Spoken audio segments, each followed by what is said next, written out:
Hi, this is Steve Hargadon, and it's Thursday, March 18th, 2010, and welcome to the Future of Education. Tonight, special guest Mike Moe. I think Deborah can't make it. Is that right, Mike? I didn't hear the.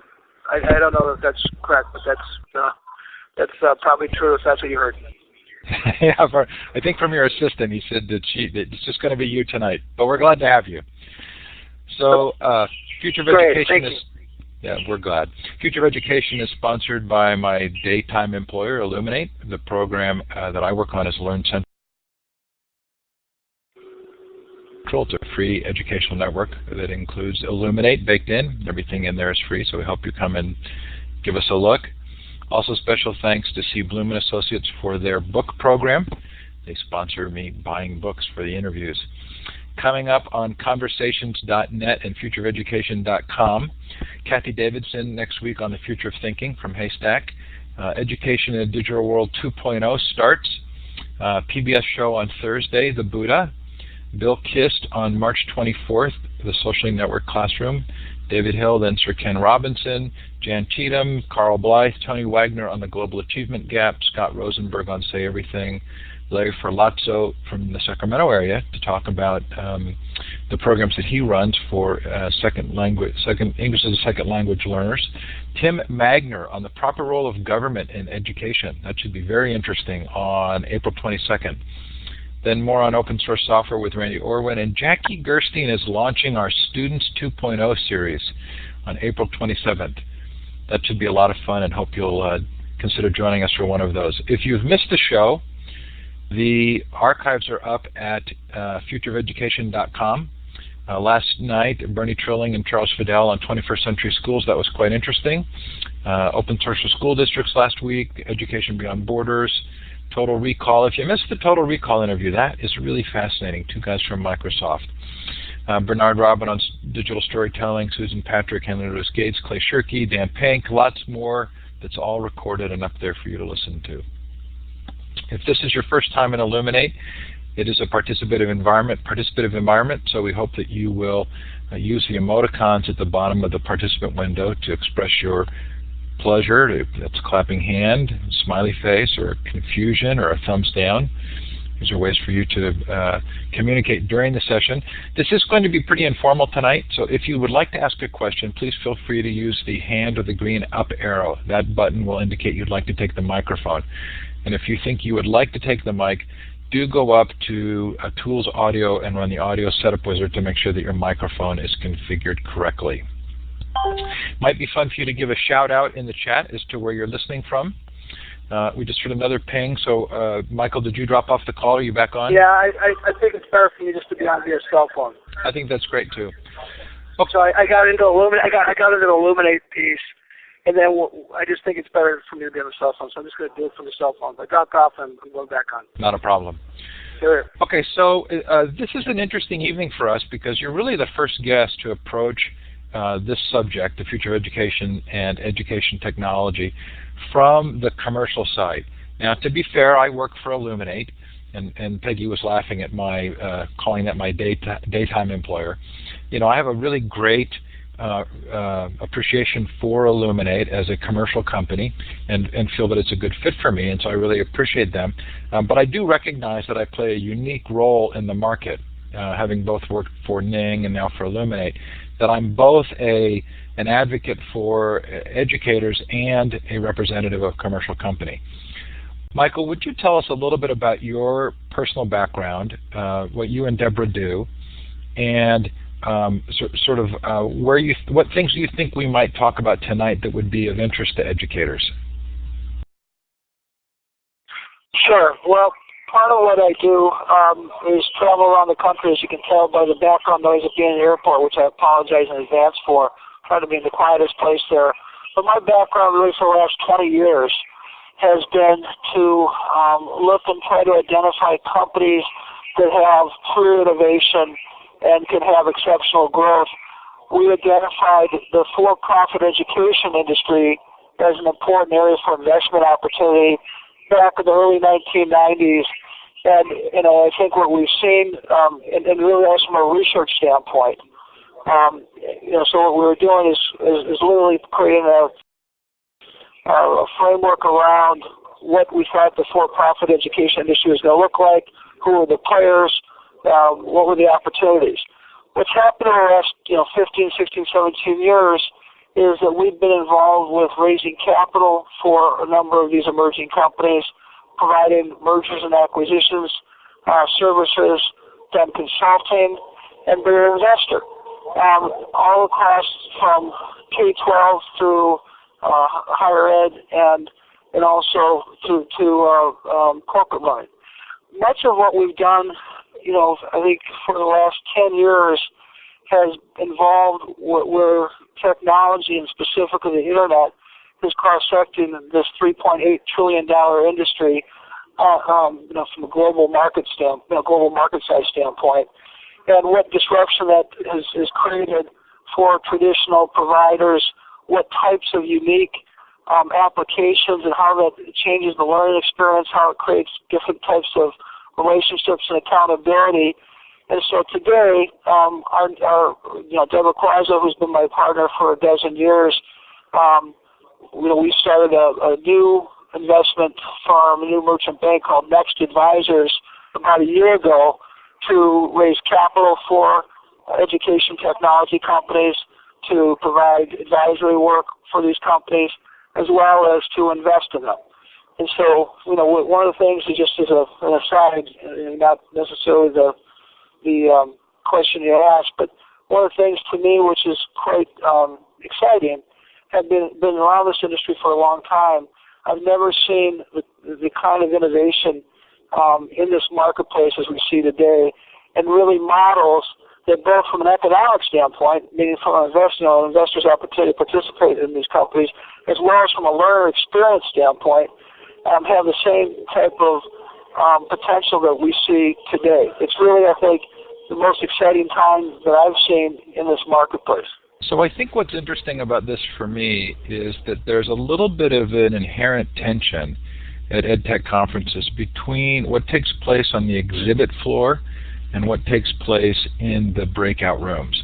It almost is a little bit like swag versus passion, and there's some distrust of the exhibit floor. So I'm curious as to whether or not you're seeing, well, what examples of success have you seen, and how do they relate to being authentic? And does social media impact where we're going in that regard?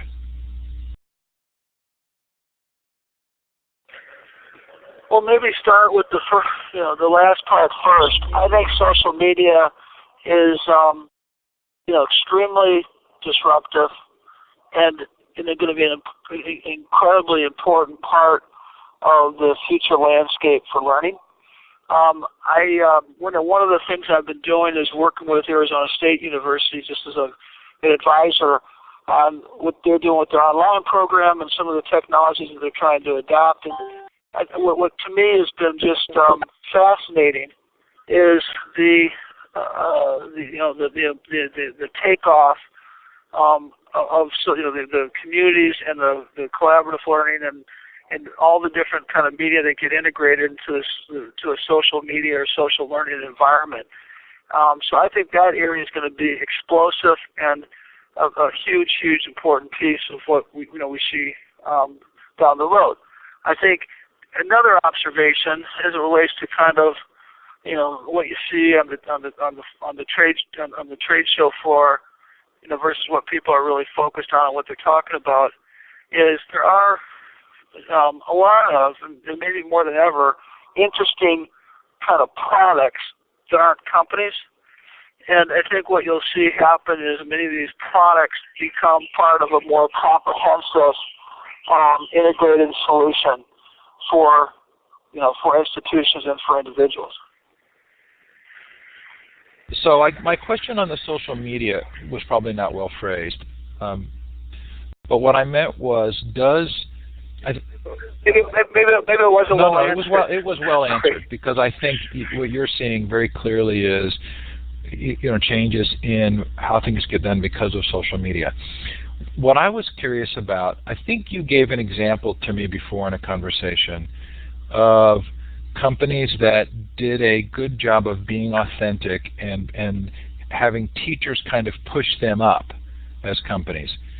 And does the transparency that's inherent in social media put educational companies under new scrutiny to be transparent and to actually be valuable to educators? Well, I think there's no question that the transparency and sort of the democratization and you're either taking hold and people are adopting you or you're not. It creates I think a very kind of pure and efficient way to see what's working and what's not. And so you can kind of pretend that what you're doing is engaging students. You can kind of pretend that it's not up to me to drive learning experience and results and so forth. But with social learning, with social media, clearly does, as you can see it just in the kind of the uptake and the adoption of the learning experience. And so what you see true network effects starting to be built in this community for the first time. I mean, you haven't really seen network effects happen in education like you've seen in other areas. And these network effects are created not through being pushed, but being pulled. So I'm looking for, in my notes, for you or Deborah were specific about Renaissance Learning and how you felt as though their manner, their sincerity were a really good example of how to be a big company in an arena that's looking for purists. Yeah, well, I mean, I think if you go back to Renaissance Learning, which was a company that's been around for a while now, I think their success really rests on the fact that they were viewed by teachers as their friend, and started for a teacher for teachers, and it kind of was authentic.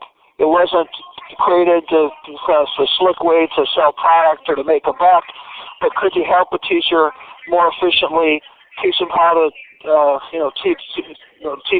teach reading and later math, and could you make it easier for the teacher to be effective in the classroom?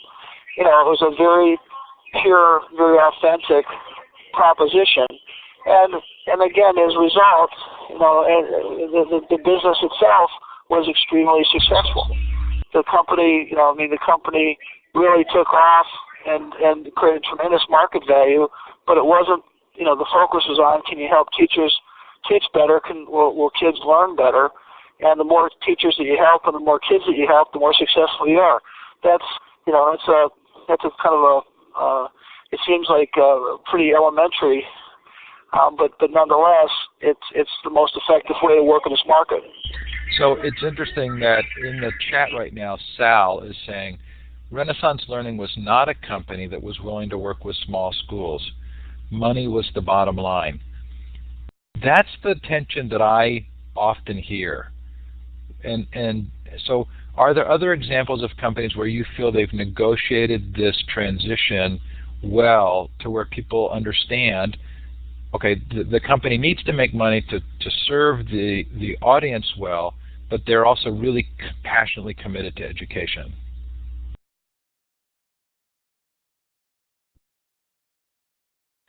Well, I mean, I don't know what time period Sal's referring to, because I think one of the real secrets to Renaissance's success was one, it was a relatively low price point. Their sales model didn't depend on the large outside sales force. It was pretty much an inside sales force that was responding more to inquiry than it was pushing out. Now that model changed. And actually, the company a little bit, had some different management that came in, and as they were trying to figure out how to grow the business and become more valuable, and actually they lost their way, and not necessarily as a surprise, the value of the business went down, and maybe what Sal's referring to, is the time period that he's discussing, because they went from being kind of the teacher's friend and really kind of a democratic offering to kind of a traditional, it's traditional where you have the large outside sales force. But by definition, you're going after the big fish because those are where the big tickets are, et cetera, et cetera.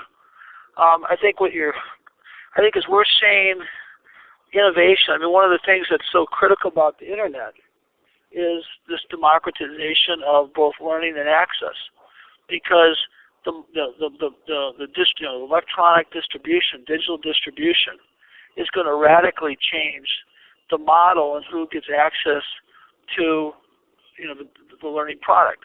When you have this kind of, if you look at the evolution of technology, and from physical to digital, historically you had the physical product being distributed physically through a large physical sales force, and then you go digital. The digital product is sold through a large physical sales force or a store. But now as you go from digital to digital, those rules just completely change. And so companies don't need to create, in my view, and you still see companies do it because people tell you have to. But you see some of the more innovative companies that say, you know what, Amazon doesn't have a sales force. Google, they do have a sales force, but from a traditional sense, it's the reach that the internet provides and the equality and the democratization of both learning and access. And I think when you combine that with the authentic focus on, can you move the needle? Can kids learn better? Because I think increasingly, it seems like such so obvious a hurdle or such an obvious metric. But nonetheless, with greater accountability, with greater transparency, with greater kind of consequences, the secret sauce is going to be, are kids learning better? And can you distribute it efficiently, which again, the net is a beautiful platform to do that from. So a couple of years ago, I remember talking to an executive at a very large technology company, and she said, we just don't really see K-12 as being a big enough marketplace to spend a lot of time and effort. I don't know whether that's true or not, but does the shift from learning to include lots of opportunities outside of formal institutions, is that sort of tangibly growing the market? Well, for sure. When you look, certainly, by the way, I think we're talking about the United States. When you look outside the United States, the discretionary income used by consumers in places like Korea and Singapore and India and China, dwarfs what goes on in the United States. But in this global economy, increasingly, parents and individuals understand that to participate and to succeed, you need to have that knowledge and that competency. And so increasingly, it only stands to reason that going outside the institutional market direct to the consumer is going to be a growing and appealing market.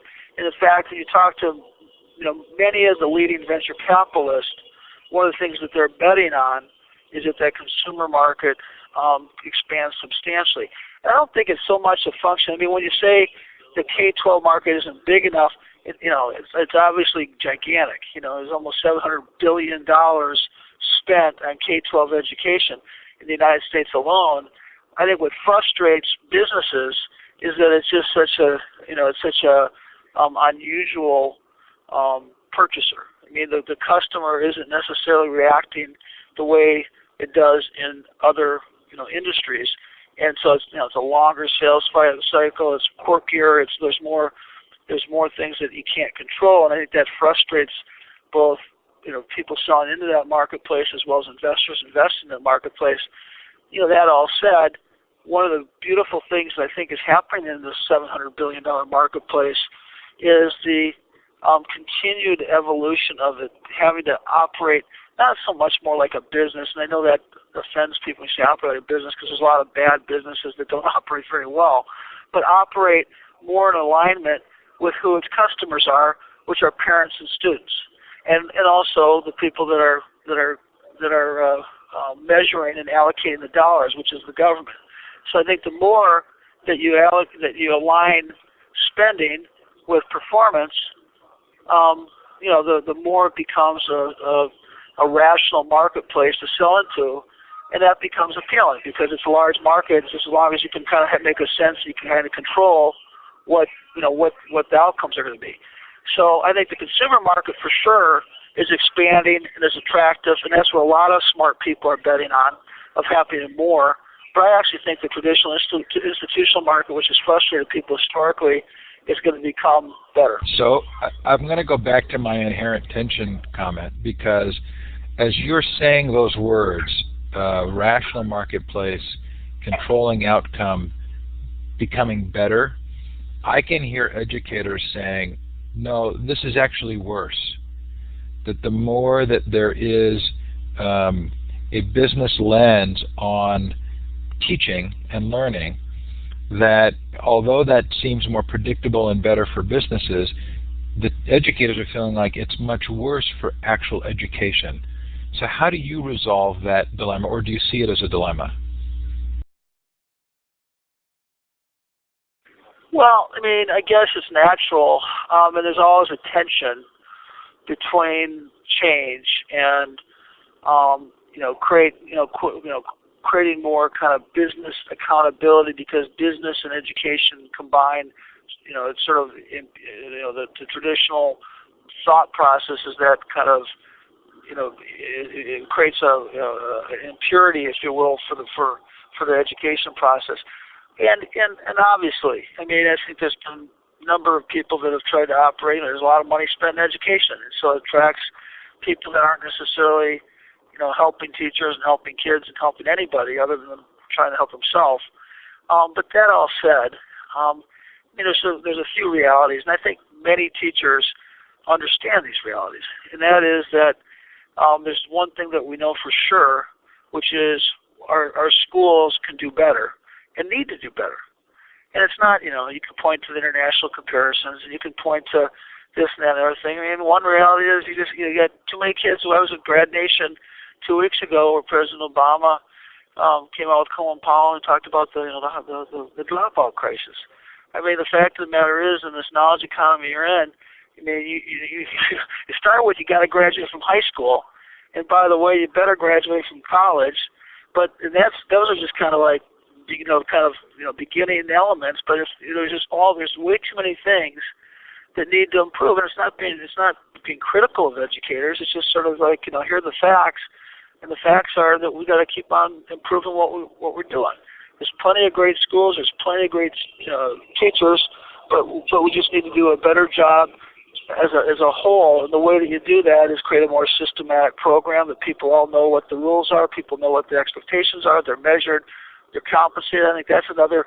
I think it's. Now I'm kind of going off the reservation a little bit, but I think aligning teachers' compensation with their performance is a good thing for everybody. It's a good thing for teachers, and it's a good thing for learners. So I knew this would happen, and I'm so glad you've come on, because you're sincere, authentic, and devoted, and you're not following the conversations that we're having, so you don't know. But this is a chance to kind of bridge those conversations.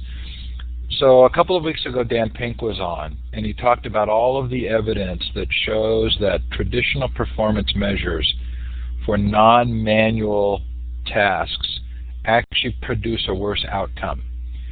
And I think a lot of educators would say that the very words you're using, systematic, the kind of scaling and the programs that are taking place, are actually really, really bad for education.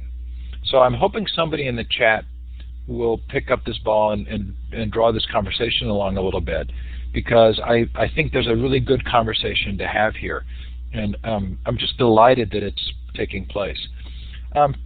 I know you've talked about other countries and other countries that are doing well. What for you are sort of the touchstone success stories in other countries where there have been educational technology companies that have really made a difference? Yeah, I mean, first of all, I wanted to compliment you on your guest. I mean, Dan Pink is definitely one of the great thinkers, in the world, and I think it's healthy whether you agree or don't agree with somebody's comment. If they've got original thought that is based on kind of research and experience that's useful to a debate to get to the right place. I think what we all agree on is that we want our schools to be the best schools they can be for the most kids. I think education is a civil right, and I think it's critical that we always, we're always going to be trying to improve them. So going to your specific question about examples of education technology companies that have been successful, and some of this is how you define success. To your earlier point, I mean, there's in South Korea there's a company called MegaStudy. From a commercial standpoint, it's been a very successful company. It basically is taking the best teachers and using technology to give access to students from a tutoring standpoint. Effectively, the teacher becomes the rock star through technology. Candidly, I don't think it's as sophisticated as I think you're seeing some of the education technologies that we see bubbling up. But you're able to get access to the very best subject matter expert in an area that the students are paying a lot less than they would for an individual tutor, and the students are happy with, and evidenced by the growth and the success of the business with the experience that they're achieving.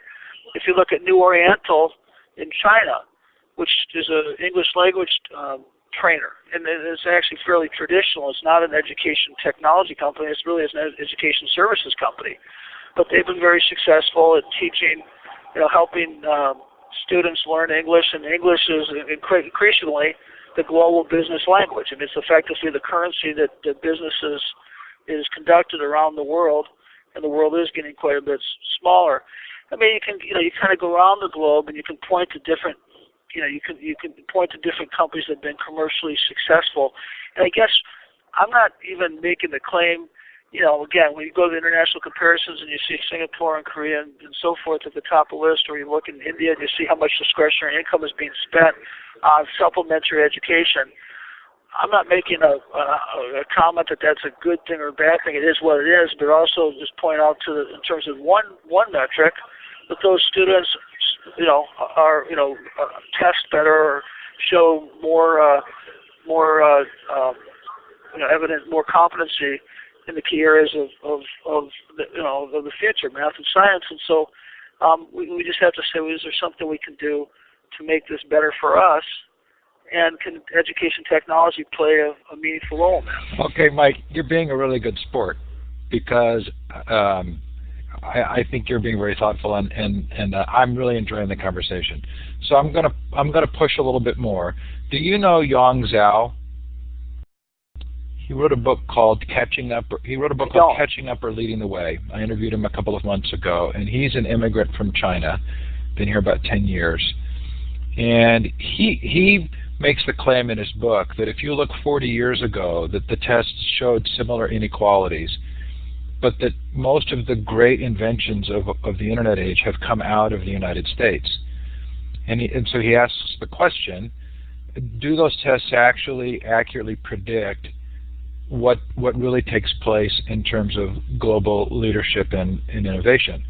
And he tells the story of coming from China, where everything was tested, and coming here, where he began to recognize that what the American system did so brilliantly was it gave multiple chances throughout the lifetime of the student, multiple second chances. Okay, so I don't want to go on, but I'll finish the story. So last night I interviewed Bernie Trilling and Charles Fidel, who wrote the 21st Century Skills book, and they tell almost the identical story of a Chinese delegation that comes over and says, this is what we want to figure out, is how you're creative. So I think it's kind of intriguing, and tell me where I'm missing the boat, or where maybe there's some accuracy, that some of the inherent sort of biases of the business world toward measurability and performance and the like want to draw education in that direction. And I feel like there's a fairly strong kind of grassroots movement among teachers, facilitated by social media, for them to be able to connect and work with each other, who are arguing that that's exactly the wrong place to go. So that's not really a question, but does it raise any comments or ideas for you? Well, first of all, and again, please don't, I'm not one suggesting that the United States should become more like Singapore or like China or like Korea or anywhere else. I mean, America is still the home of innovation. I live 2 miles from the Stanford campus. I'm blown away every day by the new ideas that are being generated by entrepreneurs and by innovators thinking about how to solve problems and to make the world a better place. And there's no place like America where that happens. And maybe for whatever reason why you don't see that same kind of you don't see that same type of environment in other places. That's something to kind of pause and to study and understand. But that said, too, you're looking at what I call the global Silicon Valley. I mean, Silicon Valley, when I moved to San Francisco 15 years ago, basically you found 90% of the innovative companies in the world. I'm exaggerating, but a huge portion between San Francisco and San Jose. Today you're seeing it in Mumbai and Dubai and Shanghai and Boston, Austin, and everywhere. And I think that's just an explosion of this entrepreneurism and solving problems and this and really a really good thing. I don't believe sort of kind of fundamentals of looking at an education system and saying, okay, it's just intuitively to me obvious that you need you can't anybody that doesn't have kind of clear goals, clear accountability, clear expectations, clear anything, and it can't do things in a way that's predictable and consistent, you're just going to have random results. I mean, there's just no other way to be able to do that. So anything that can be brought in, not to take away the art of teaching, not to take away the individualism, but to create, again, around that, a process is going to create a more consistency for more kids. And certainly technology can play a major role in helping, again, create process and through software, take the best attributes of teaching and making it consistent. That's what software does, right? Social media, social learning, I think is just a brilliant way to spark more learning, better learning. Whether it's because you're helping others, through sharing, or whether you're going to have greater access, or there's all sorts of things that social learning do potentially to dramatically improve the learning experience. Again, not to replace a traditional education, but to supplement, augment it, and make it better. So I'd like to suggest a possible comparison, and maybe this will be helpful.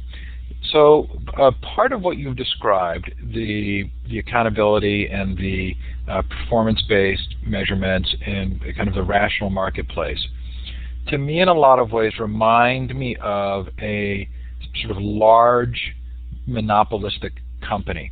And I would say there are those who would argue that the government right now is that company in the United States that's the sort of one large driving force. And what I think I see social media doing is very much like small entrepreneurial efforts. So it seems like maybe there are both tracks driving the conversation. One of which is the need for sort of core basic guidelines and standardization. And the other is the need for fringe innovation and small-scale activity and personalization. Because it seems like the entrepreneurial model is much more in harmony with a lot of people's philosophies about teaching and learning, that it's not about seeing the lecture from the best history professor online, that it's about an engaged educator and a student connecting at a very one-to-one level at a local level. So does it help to kind of see maybe the education as both being sort of large-scale economies and small-scale entrepreneurial, and that we just accept that there needs to be a good balance between the two? Yeah, I think that's well said and I think that's, ultimately you want to get the best of both worlds, which is effectively there is a inherently local nature of learning. I mean, that the local aspect is an important piece of how people learn. At the same time, what the opportunity of tapping into a global community in terms of tapping into literally the best people at with the best subject matter expertise or the best at being able to explain a certain issue. Looking at how technology, I saw fascinating technology yesterday that just is effectively adaptive, which is just getting smarter and smarter with every click of the mouse. In terms of what's going on with the learners on the network and with the teacher's input. And so, anyway, I think this combination of local, global, what I call nano communities, micro communities, and macro communities. That's I think certainly what I see is an important part of the future of education. So I'm going to move us on. One of the most interesting sessions we've had this year was with Jim G. about gaming and what education can learn from gaming. Are you seeing companies really start to take advantage? Is that what you're referring to? Are they understanding the inherent capabilities that the gaming companies have built, the learning capabilities the gaming companies have built into their games?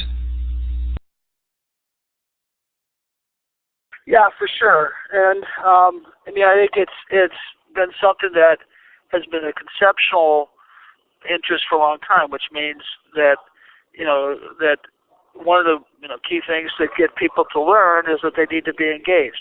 And if you can learn while you're effectively playing or you're doing an activity that is fun, the likelihood of doing it more and getting to kind of master it accelerates. Unfortunately, the history of edu-gaming, has been, disappointing, on different, multiple levels. Either something might have been, done which was very entertaining but had very little educational value, or maybe had very good educational value but didn't have the level of, the engagement or, funness, if that's a word, to it. And I think what you're seeing, which is just an exploding area, is this combination of really, high-powered technology, the adaptive, adaptive technologies like you see at technology companies like Amazon and Netflix on steroids. Combine that with true, great pedagogy, combined with an engaging, interactive format. So there's companies like Grocket, there's companies like Dreambox Learning. I think Newton's vision is, extraordinarily exciting and compelling in terms of what they're doing. And there's a bunch of examples of where this is really coming into its era, because I think the conceptual promise of it has been interesting for years. But now you're actually seeing companies, there's a bunch of things that have all kind of come together, because it's not trivial how you make this happen. But I think you're starting to see this happen, with live examples where I think the vision, is starting to meet the reality. So if we look at other areas in which there seem to be doors really opening, gaming is one. Clearly, social media is opening the door to real engagement in very tangible, real-world activities. Are you seeing companies mobilize at all around opportunities for true apprenticeship or for actual participation in real-world activities?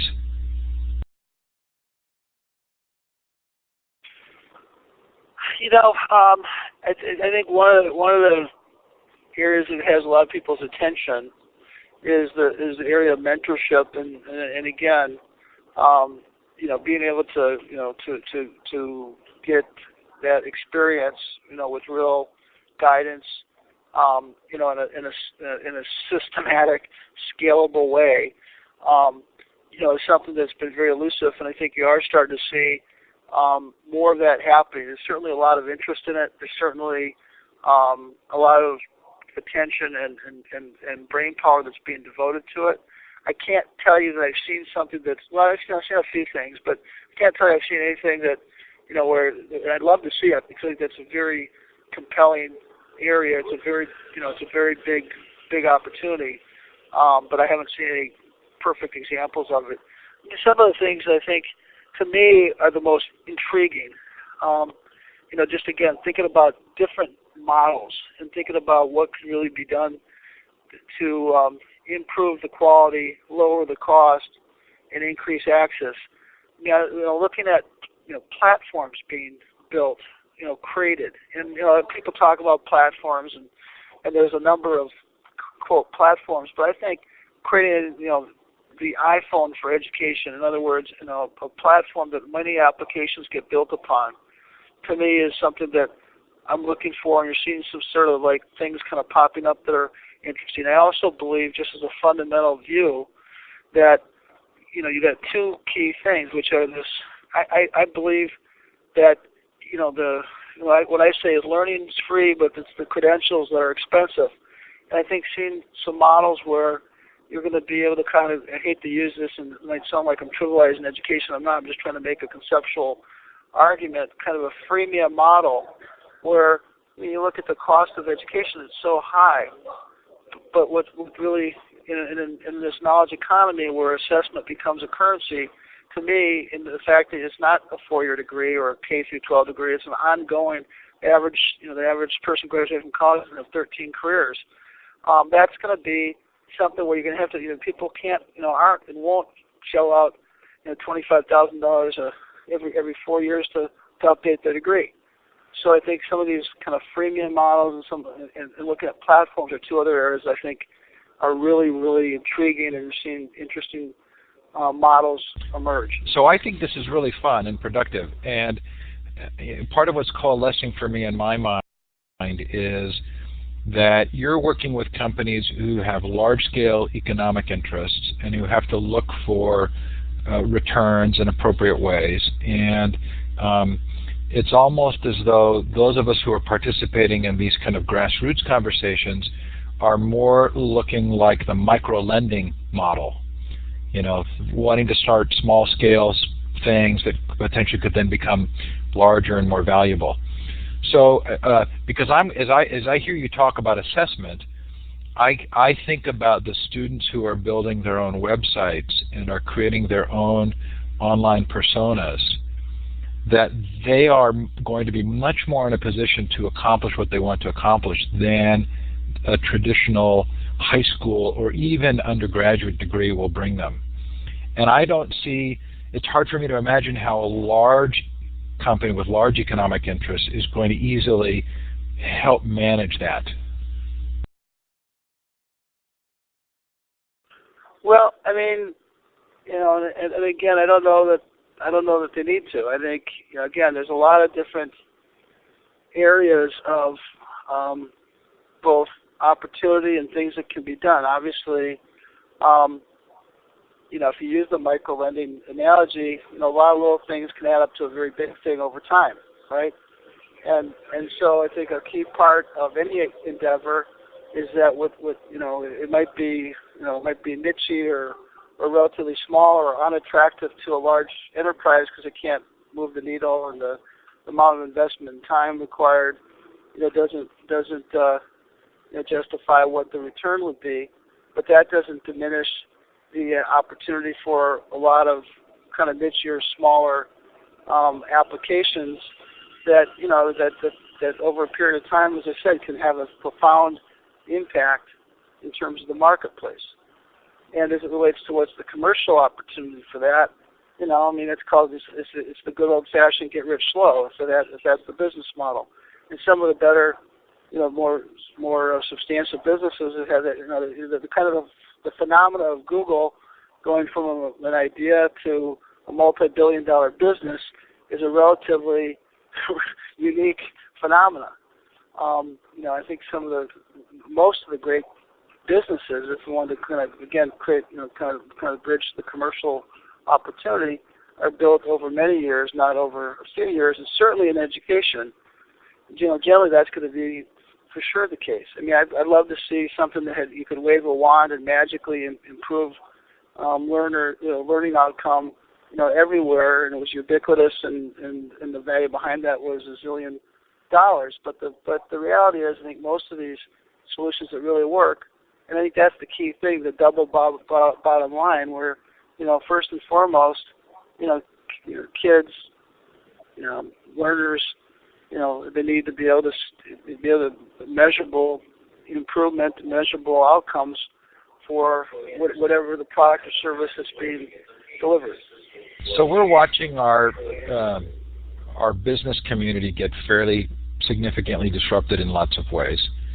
Who do you think is going to face the hardest time in the educational marketplace? What is it? The publishing companies, are they the ones who are really going to face trouble at this point?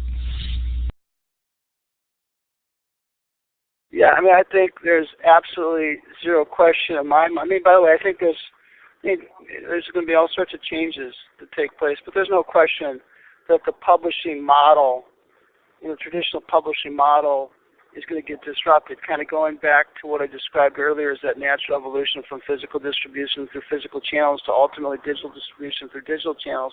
The marginal cost of distribution goes to zero, or effectively free. And how does that work with a traditional publishing model that has very high margin, very high fixed costs built into it? So that's going to be huge change. There's a business called Chegg, which is in some respects doesn't seem like a completely revolutionary idea, but they're renting textbooks, but effectively a Netflix for the textbook industry. But these guys have gone from nothing to over $100 million of sales in a few years, and and I think what their vision is very interesting. But it's just showing, to some of them, that's just like the beginning. So I think the publishing industry for sure is going to have dramatic changes to it. And I don't think that's a newsflash to them. I actually think in the college model, I think the traditional private 4-year college model that depended on tuition and not an endowment is going to be. If there were stocks, they would be the target of short sellers, because I think there's just kind of, even in the knowledge economy where the value of education increases, those models are going to be challenged in terms of what it costs students and what the other alternative options that are available are. So I think there's going to be a number of changes. I think most of those, though, will be positive for the consumer, positive for the student, positive for the teacher, and maybe not so positive for the established players. So I like your freemium concept, and I'm wondering if that applies to MIT, meaning MIT makes all of this content available for free, I think with the understanding, one, that it's a changed world, but also, two, that makes it even more compelling when you want to get together with other colleagues and really study, that you would go to MIT. Does that fit your model? Sure, and again, I think MIT, from being innovative and sort of an acknowledgement that the future world's open. Congratulations. I think the pieces to MIT that I think could evolve, need to evolve. I think you're going to see again models that could sort of acknowledge this, embrace open, embrace free, and then figure out different ways to monetize it. Is that I still think it's a fairly unorganized experience. One of the brilliant things that iTunes did was they organized chaos, right? And I think there's a business opportunity. We wanted to create this network, if you will, where people have a huge hunger for the content, for the learning, for the experience, for the interaction with other people that are focused in the same areas that they are, but how you kind of make that efficient and organized in a way that is useful. But I do think freemium, at least as a way to think about, I just kind of use that kind of freemium model. I apply it to a lot of different things I see to say, could freemium work here? How would freemium look? Because it's obviously something that in the digital world has been very,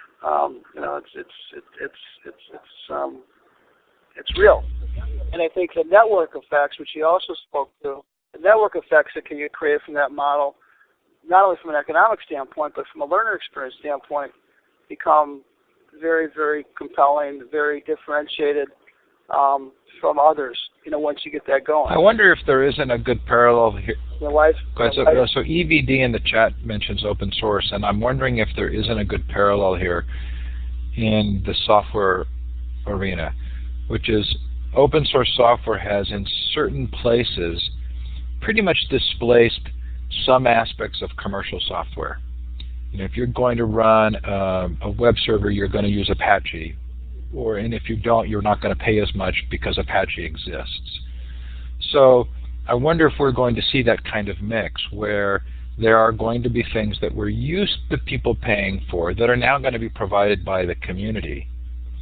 And those who are in the commercial arena are going to have to look to places where that's not the case, or to generously supplement in a way that feels like a partnership with those free opportunities.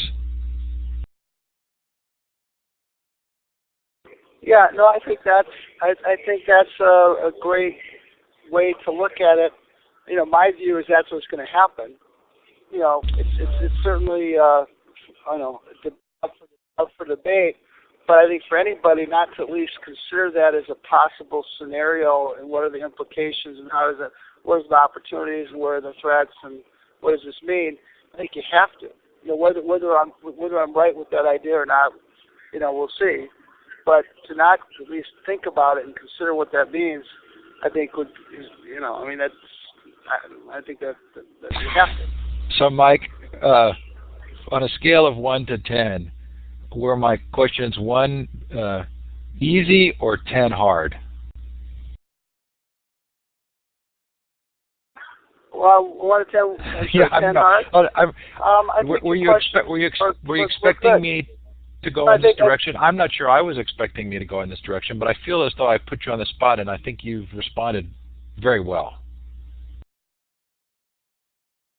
I guess I didn't know what to expect, and I guess what happened is, as opposed to giving kind of routine answers, you caused me to kind of think and to organize thoughts in a way.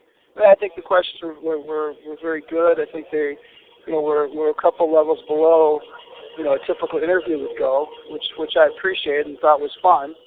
And so hopefully you and others that are part of this, feel like it was useful. It really was. Okay, you can't see this, but I'm clapping for you using the little clapping hand. Thanks for coming on tonight, Mike. Tell Deborah we missed her. Thanks to those of you who came on and participated. If you're listening to the recording, we hope you've enjoyed it as much as we have here. Do consider coming to one of our upcoming sessions. Next week, Kathy Davidson and the Education for Digital World series. Do extend your appreciation to Charlene Bloom for providing the book fund for the series. Mike, thanks so much. We really appreciate it tonight.